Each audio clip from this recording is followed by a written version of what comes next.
சிலர் ஆசைக்கும் தேவைக்கும் வாழ்வுக்கும் வசதிக்கும் ஊரார் கால் பிடிப்பார்.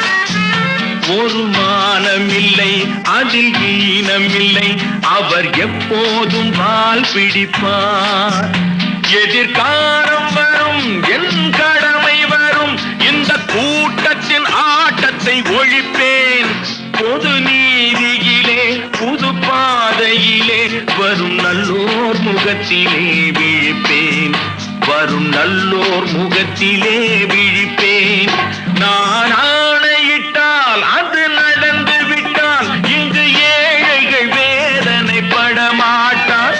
உயிர் உள்ளவரை ஒரு துன்பமில்லை, அவர் கண்ணீர் கடலிலே விழமாட்டார். அவர் கண்ணீர் கடலிலே